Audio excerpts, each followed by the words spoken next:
الحمد لله رب العالمين الرحمن الرحيم مالك يوم الدين إياك نعبد وإياك نستعين اهدنا الصراط المستقيم صراط الذين أنعمت عليهم غير المغضوب عليهم ولا الضالين.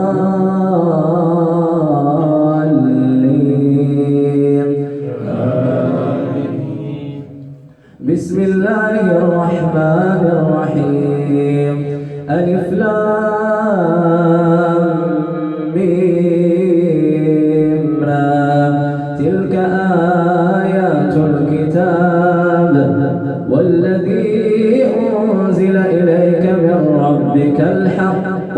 ولكن أكثر الناس لا يؤمنون. الله الذي رفع السماوات بغير عمد ترونها ثم استوى على العرش وسخر الشمس والقمر كل يجري لأجل مسمى يدبر الأمر يفصل الآيات لعلكم بلقاء ربكم توقنون. وهو الذي مد الأرض وجعل فيها رواسي وأنهارا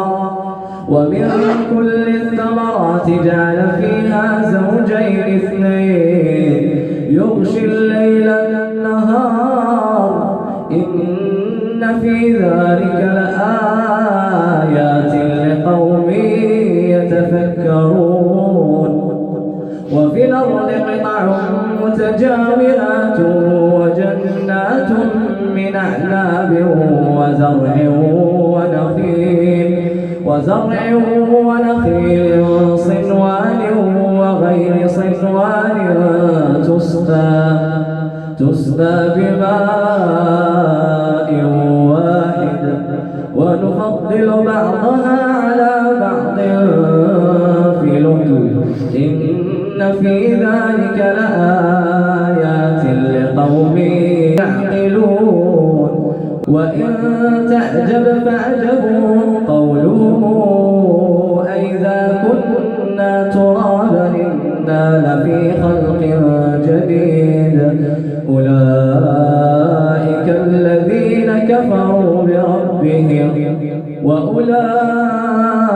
الأغلال في أعناقهم وأولئك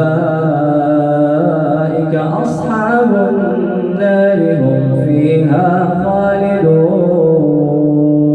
الحمد لله رب العالمين الرحمن الرحيم مالك يوم الدين إياك نعبد وإياك نستعين اهدنا الصراط المستقيم صراط الذين أنعمت عليهم غير المغضوب عليهم ولا الضالين.